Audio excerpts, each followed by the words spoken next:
Dear students, I welcome you to the class of Computer Aided Design and Manufacturing.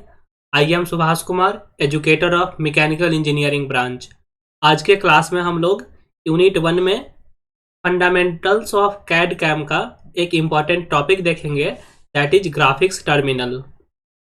आपको जो भी basic concept है वो इससे पहले वाले वीडियो में डिस्कस किया जा चुका है। आप उस कॉन्सेप्ट को एक बार ज़रूर देखें और फिर आप ग्राफिक टर्मिनल्स को पढ़ें, ठीक है। अगर आप इससे पहले के वीडियो को नहीं देखे हैं, चैनल पे विजिट कीजिए, वहाँ पे आपको लिंक मिल जाएगा, आप उस वीडियो को देख सकते हैं, जिससे आपका पूरा कॉन्सेप्ट क्लियर हो जाएगा। जहाँ पे मैंने CAD, benefit of CAD, application of CAD, CAD hardware, CAD software, ये सबको काफ़ी डिटेल में डिस्कस किया है, ठीक है। तो आज का टॉपिक है graphic terminal.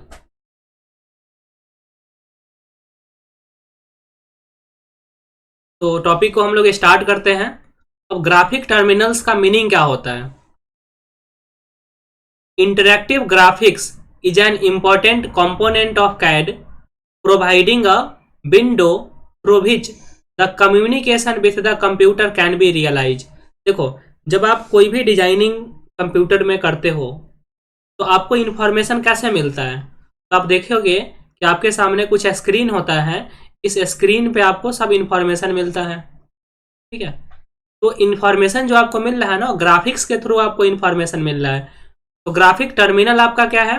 Graphic terminal computer aided design का एक कंपोनेंट है, एक आपका विंडो की तरह होता है जो इंफॉर्मेशन को आप तक पहुंचाता है। सच system which enable communication between the human operator and the computer are called user friendly और simply friendly computer। देखो, कंप्यूटर के अंदर जो कुछ भी हो रहा है, कुछ कंपोनेंट आप डिजाइन कर रहे हो, तो डिजाइन होने के बाद वह कंपोनेंट कैसा दिखेगा, यह विजुअलाइज तो होना चाहिए ना। उस विजुअलाइजेशन के लिए आप ग्राफिक टर्मिनल यूज करते हो। ग्राफिक टर्मिनल आप उस विजुअलाइजेशन के लिए यूज करते हो। आप ऐसे बोल सकते हो कि थ्रू ग्राफिक टर्मिनल आप कम्युनिकेट कर सकते हो सिस्टम के साथ। ह्यूमन का कम्युनिकेशन सिस्टम के साथ ग्राफिक टर्मिनल के थ्रू हो सकता है। आप कोई कंपोनेंट बनाया है, सपोज आप गियर बनाए हैं, तो यहाँ पे आपको दिखेगा कि आपने जो गियर बनाया है वह गियर ऐसा है। सिस्टम ने जो गियर आपको बना करके दिया है वो गियर आपका ऐसा है। तो आप ह्यूमन हैं और सिस्टम में जो कुछ भी आपका बना है वो आप देख सकते हो उस स्क्रीन के through. In an interactive graphics session, the user construct a geometric model by specifying point, line, arc and circle on the screen. When each command is issued, the software will request additional data, often supplying some of the information needed। देखो, आपके सामने क्या होगा, मान लेते हैं कि आप कोई भी डिजाइन सॉफ्टवेयर यूज कर रहे हो। सपोज करते हैं सबसे बेसिक सॉफ्टवेयर आप ऑटो कैड यूज कर रहे हो। तो जब आप ऑटो कैड यूज करोगे तो ऑटो कैड का आपको इंटरफेस सामने ओपन हो जाएगा। अब क्या होगा, मान लेते हैं कि ऑटो कैड में आपको एक गियर बनाना है। तो गियर बनाने के लिए आपको वहां पे कुछ इनपुट देना पड़ेगा। क्या देना होगा? वहां पे कुछ point command, line command, arc command, circle command आपको देना पड़ेगा। तो आप वहां पर इनपुट स्पेसिफाई करते हो। तो आपको कैसे पता चलता है कि आपको कौन सा वहां पे इनपुट देना है, लाइन बनाना है कि आर्क बनाना है? वह ग्राफिक टर्मिनल के थ्रू पता चलता है। उस ये इंटरफेस के थ्रू पता चलता है कि आपको यहाँ पे क्या करना है। बात समझ में? और फाइनली जब आपका कुछ एडिशनल डेटा का भी रिक्वायरमेंट होता है तो वो सब आपको इस स्क्रीन के थ्रू पता चलता है कि आपको एडिशनली क्या क्या डेटा देना है। और जब आपका डिजाइनिंग कंप्लीट हो जाता है तो डिजाइन कंप्लीट होने के बाद भी कंपोनेंट आपको इस स्क्रीन के थ्रू दिखता है कि आपका कंपोनेंट ऐसा दिखेगा। यह रोल है आपका ग्राफिक टर्मिनल का, ठीक है। In an interactive graphic session the user construct a geometric model by specifying point, line, arc and circles on the screen. When each command is issued, the software will request additional data, often supplying some of the information needed। जब आपका सारा command complete हो जाता है तो software को लगता है कि कुछ स्पेशल डेटा चाहिए, कहीं पे आपको मटेरियल स्पेसिफाई करना हो, तो सॉफ्टवेयर वहाँ पे आपसे इनपुट के फॉर्म में मांगता है, ठीक है। तो ये सब आपका ग्राफिक टर्मिनल के कारण ही पॉसिबल होता है। टेक्निकली देखो, आप कोई भी मॉडल बना रहे हो, ठीक है, कोई भी कंपोनेंट आप डिजाइन कर रहे हो within the CAD software, तो वहाँ पे जो भी आप कंपोनेंट बना रहे हो ना, एक्चुअली वो मैथमेटिकल रिप्रेजेंटेशन है। मैथमेटिकल रिप्रेजेंटेशन है। Technically the model is the mathematical representation of the diagram in the computer database. Model आपका क्या है, कंप्यूटर के डेटाबेस का अगर हम बात करेंगे तो वहाँ पे एक्चुअली वो मैथमेटिकल रिप्रेजेंटेशन है। डेटाबेस का अगर आप बात करोगे तो एक्चुअली वो मैथ्स है, मैथ्स के फॉर्म में आपका कुछ इक्वेशन है, कुछ कंडीशन, कुछ एक्सप्रेशन है, वो आपको मॉडल के फॉर्म में दिखाई दे रहा है स्क्रीन पे। हम आने वाले यूनिट में हम इसके पीछे के मैथमेटिक्स का भी बात करेंगे कि अगर आपको स्क्रीन पे लाइन दिखाई दे रहा हो तो उस लाइन के बनने के पीछे क्या मैथमेटिक्स इन्वॉल्व है उसका हम बात यहाँ पे करेंगे। ठीक है, technically the models is the mathematical representation of the diagram in the computer database. Next point है आपका, the operator uses the display screen almost in the same manner as a drawing board to create various projections और view of the object, but unlike manual drafting CAD incorporates several feature to speed up drafting and increases drafting productivity। जब आप AutoCAD का interface open करोगे तो आप देखोगे कि manually वहाँ पे आपका ड्राइंग एरिया होता है, आपका ड्राइंग एरिया होता है। जैसा ड्राइंग आप नॉर्मली सीट पे बनाते हो तो आपको सीट पे भी ड्राइंग एरिया होता है, तो सीट पे मैनुअल आपको ड्राइंग करना होगा। लेकिन जब आप CAD सॉफ्टवेयर में बनाओगे तो ड्राइंग बनाने के लिए आपके पास बहुत सारे टूल्स अवेलेबल होंगे, जैसे लाइन कमांड है, आपका आर्क का कमांड हो गया, सर्कल का कमांड है, किसी पार्ट को मॉडिफाई करना है तो मॉडिफाई कमांड यूज होगा, कोई एक्स्ट्रा पोर्शन है उसको कट करके हटाना है तो आप ट्रिम कमांड यूज करो। इस तरह से बहुत सारे कमांड्स वहाँ पे होते हैं। तो जब आप ड्राफ्टिंग का प्रोसेस आप CAD सॉफ्टवेयर से करते हो तो मैनुअल ड्राफ्टिंग के कंपैरिजन में वहाँ पे कम टाइम लगता है और वह आपका एक्यूरेट होता है। तो आपको ग्राफिक टर्मिनल का इंपॉर्टेंस समझ में आ गया। ग्राफिक टर्मिनल बेसिकली एक स्क्रीन है जिसके थ्रू आप देख पाते हो कि कंप्यूटर को क्या क्या रिक्वायरमेंट है डेटा का, और जब आपका फाइनली मॉडल बन जाएगा तो आपका मॉडल कैसा दिखने वाला है। यह एक कम्युनिकेशन है जो आपको कंप्यूटर के साथ कनेक्ट करता है। ठीक है, क्योंकि कंप्यूटर में जो कुछ भी हो रहा है आपको दिखाई देने के लिए एक स्क्रीन की तरह है। अब जो डिस्प्ले डिवाइस है आपका दो तरह का हो सकता है। एक आपका होता है display devices based on CRT principle, cathode ray tube principle, और दूसरा होता है फ्लैट स्क्रीन। तो दो तरह का आपका डिस्प्ले डिवाइस होता है। पहले हम बात करेंगे display device based on cathode ray tube principle. देखो, most interactive CAD system use CRT based graphic monitor. कैसा मॉनिटर यूज होता है? Cathode ray tube based monitor use होता है। कैसा होता है हम फिगर में देखेंगे। ठीक है, CRT is a glass enclose tube in which a finely focused electron beam is deflected to a phosphor coated screen. बहुत ध्यान से समझिएगा, ये इंपॉर्टेंट टॉपिक है। कैथोड रे ट्यूब क्या है? तो कैथोड रे ट्यूब जो है यह एक प्रिंसिपल है जिसके आधार पे ग्राफिक मॉनिटर्स आपका वर्क करता है। ठीक है, इसमें क्या होता है, ग्लास इनक्लोज ट्यूब होता है, ग्लास से घिरा हुआ ट्यूब होता है, in which a finely focus electron beam, finely focus काफी अच्छे तरीके से फोकस किया हुआ इलेक्ट्रॉन बीम होता है। That beam is deflected to a phosphor coated screen. वह बीम आपका डिफ्लेक्ट होता है to a phosphor coated screen पे। हम लोग थोड़ी देर में अभी फिगर देखेंगे कैथोड रे ट्यूब का, तो आपको पूरा समझ में आ जाएगा कि हम यहाँ पे क्या बोल रहे हैं। अभी आप इस पॉइंट को याद रखिए, cathode ray tube is a glass enclose tube in which a finely focus electron beam is deflected to a phosphor coated screen. Next point है, the screen then glows to produce a visible trace when excited by impinging electrons. जब electrons उससे impinge होता है, impinge होने का meaning है electron जब उससे स्ट्राइक करता है तो वहां पे आपका ग्लो प्रोड्यूस होता है, विजिबल ट्रेस प्रोड्यूस होता है, कुछ आपको चमकते हुए वहां पे दिखाई पड़ता है। The position of visible trace on CRT screen is control by a focusing system and a set of horizontal and vertical deflection plate as shown in the figure. तो जो आपका कैथोड रे ट्यूब का screen होता है उस पर जो visible trace आपको मिल रहा है कहीं कहीं पे, उसको कंट्रोल करने के लिए हम लोग फोकसिंग सिस्टम यूज करते हैं and a set of horizontal and vertical direction plate use करते हैं। ठीक है, फोकसिंग सिस्टम और vertical and horizontal deflecting plate आप यूज करते हैं उस ट्रेस को, विजिबल ट्रेस को फोकस करवाने के लिए, पोजीशन को कंट्रोल करने के लिए। अब आप देखिए कि कैथोड रे ट्यूब आपका होता क्या है। ठीक है। तो देखो यहाँ पे आपका है कैथोड। आपको पता होगा कि कैथोड से क्या एमिट होता है, निगेटिवली चार्ज पार्टिकल एमिट होता है। निगेटिवली चार्ज पार्टिकल का मीनिंग क्या है कि इलेक्ट्रॉन, ठीक है। इलेक्ट्रॉन्स आपका यहाँ से इमिट होगा, तो फाइनली डिवाइडेड इलेक्ट्रॉन्स यहाँ से कंटिन्यू इमिट होते हैं। अब सामने की तरफ आपका लगाया गया है यहाँ पे एनोड, तो इलेक्ट्रॉन का क्या होगा, कैथोड से एमिट होगा और एनोड की तरफ आपका इलेक्ट्रॉन मूव करेगा, ठीक है।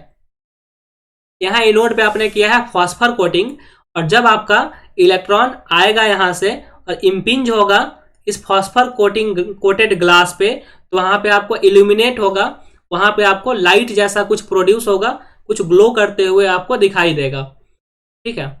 ट्रेस ऑफ विजिबल कलर्स आपको यहाँ पे दिखाई देंगे। तो फॉस्फर कोटिंग देख ली, यहाँ पे एनोड है, कैथोड आपको दिखा, कैथोड से आपका इलेक्ट्रॉन आएगा एनोड की तरफ। अब जो आपका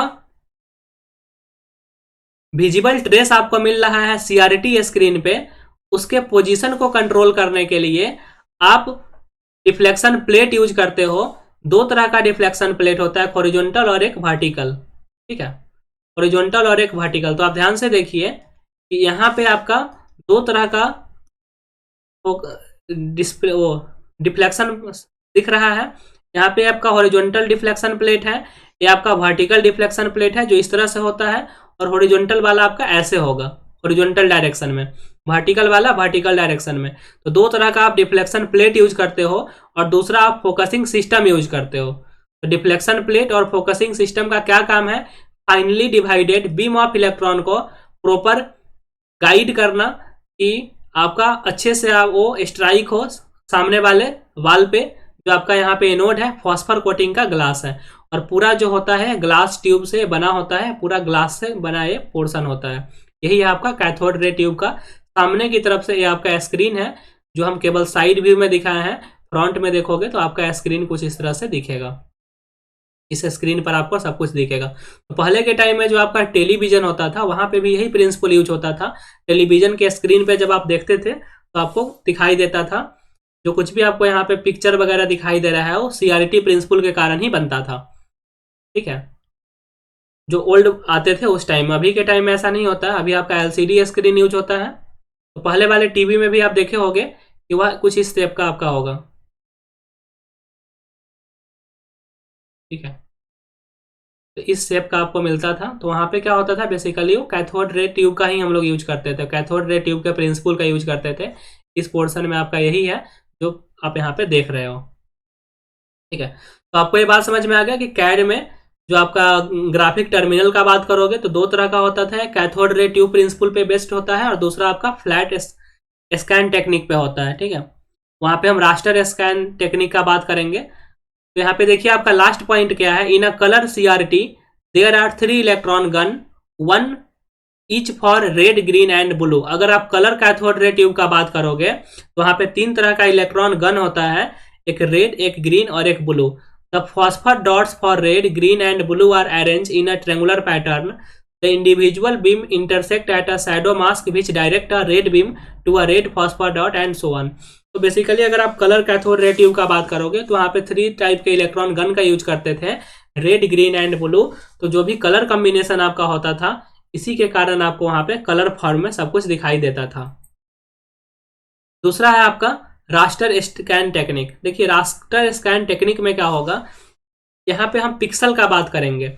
the screen of a monitor can be consider to consist a large number of minute subdivisions, जिसको आप बोलते हैं पिक्सल, पिक्चर एलिमेंट, जिसको हम बोलते हैं शॉर्ट में पिक्सल, ठीक है। जैसे अगर आपके पास कंप्यूटर का स्क्रीन है तो सिंपली आपके लिए वो स्क्रीन है, लेकिन वो स्क्रीन किससे मिलकर बना है, तो यहाँ पे बहुत सारे स्मॉल स्मॉल पॉइंट्स होते हैं। वह पॉइंट्स आपका कंबाइन करने के बाद ही आपको ये स्क्रीन पे जो कुछ भी दिख रहा है वो है। बेसिकली आपके स्क्रीन पे कुछ भी है तो वह कॉम्बिनेशन ऑफ स्मॉल पॉइंट्स है, पॉइंट्स नहीं बोल सकते हैं, एक्चुअली वो पिक्चर एलिमेंट है। तो छोटे छोटे माइन्यूट पिक्चर एलिमेंट कंबाइन करके आपको फाइनली कोई इमेज आपको दिखाते हैं। तो the screen of a monitor can be considered to consist of a large number of minute subdivisions called picture element, जिसको आप शॉर्ट में पिक्सल बोलते हैं। जैसे आप सुने होंगे कि आपके पास मॉनिटर का जो रिजोल्यूशन है वो 1024 इंटू 768 है। इसका मीनिंग ये हो गया कि वहां पे आपका हॉरिजॉन्टल डिवीजन 1024 है, और वर्टिकल 768 है। समझिए इसका meaning. For example, in a typical SPGA monitor the screen is divided horizontally into 1024 unit और वर्टिकली इंटू 768 यूनिट। अगर आपका डिस्प्ले का रिजोल्यूशन है तो इसका मीनिंग ये है कि हॉरिजॉन्टल डायरेक्शन में 1024 पिक्चर एलिमेंट है जिसे आप पिक्सल बोलोगे, और वर्टिकल डायरेक्शन में 768 पिक्सल एलिमेंट है जिसे आप पिक्सल्स बोलते हैं। बात समझ में आया?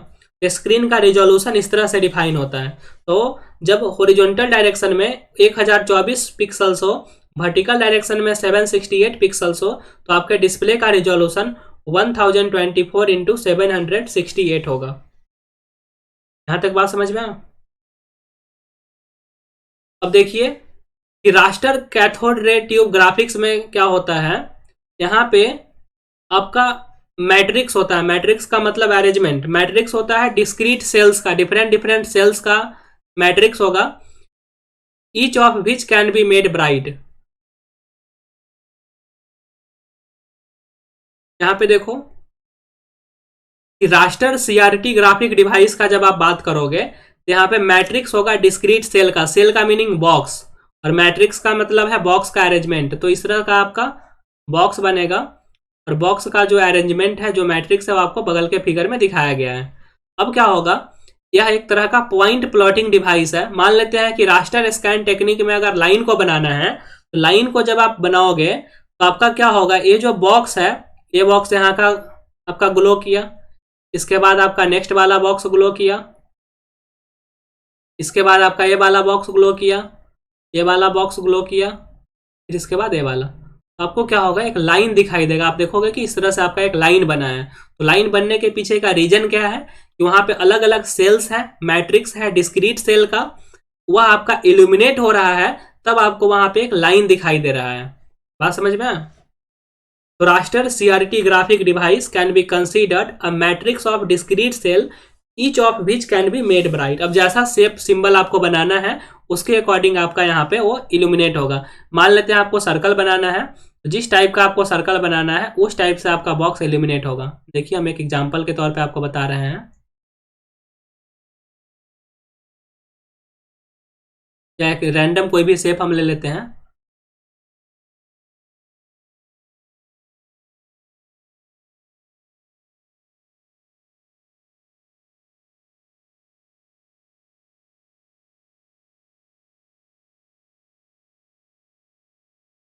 इस तरह से हर एक बॉक्स आपका इल्यूमिनेट होगा, और जैसा फिगर बनाना है वैसा फिगर आपको ग्लो करके दिखाई देगा। बात समझ में आया? ये था आपका raster scan technique. Raster scan technique में मैट्रिक्स डिस्क्रीट सेल का यूज होता है। जो हर एक मैट्रिक्स आपका ब्राइट हो सकता है, हर एक मैट्रिक्स ग्लो कर सकता है। यह डिपेंड करता है कि आप वहां पे किस टाइप का प्लॉटिंग कर रहे हो, लाइन प्लॉट कर रहे हो कि सर्कल प्लॉट कर रहे हो, आर्क प्लॉट कर रहे हो, तो मैट्रिक्स ही आपका ग्लो करके वैसा शेप आपको दिखाता है। बात समझ में? Thus, it is basically a point plotting device. If a line is to be drawn, it can be approximated by a series of dots close to the path of the line. Line अगर आप बना रहे हो तो वहां पे वो dot का सीरीज होगा जो लाइन के पाथ को रिप्रेजेंट करेगा। सर्कल बना रहे हो तो सीरीज ऑफ डॉट जो सर्कल के पाथ को रिप्रेजेंट कर रहा है, ये आपका रास्टर स्कैन टेक्निक है। तो बेसिकली ग्राफिक टर्मिनल में आपको इतना बात जानना था, जहां पे आपका एक cathode ray terminal, cathode ray tube था, जिसका प्रिंसिपल हम लोगों ने देखा कि कैथोड रे ट्यूब कैसे वर्क करता है, और दूसरा था आपका रास्टर स्कैन टेक्निक। तो इसी के साथ आपका जो बेसिक कॉन्सेप्ट है कैड का, आपके सिलेबस के अकॉर्डिंग यूनिट 1 का first topic, that is unit 1.1। Unit 1.1 में आपको इतना कुछ जानना था computer aided design and manufacturing में। आप यहाँ तक के लेक्चर को अच्छे से देखिए, आप रिवाइज कीजिए। बेसिकली ये सब थ्योरी पोर्शन है और कैड का बेसिक कॉन्सेप्ट है। आप इसको नोट्स बनाइए, रिवाइज कीजिए, और जहाँ पे भी कोई प्रॉब्लम है आप कमेंट सेक्शन में टाइप करके आप पूछ सकते हैं। अदरवाइज मेरा कॉन्टेक्ट आपको ऑलरेडी मिला हुआ है, आप उस पर मैसेज करके पूछ सकते हैं। वीडियो आपको कैसा लगा ये कमेंट करके ज़रूर बताइए, और अपने फ्रेंड्स के साथ शेयर कीजिए ताकि इस क्लास का बेनिफिट सभी लोगों को हो पाए। तब तक के लिए थैंक यू सो मच। फिर मिलते हैं हम लोग नेक्स्ट वीडियो में, नेक्स्ट टॉपिक और नेक्स्ट न्यू कॉन्सेप्ट के साथ। ठीक है,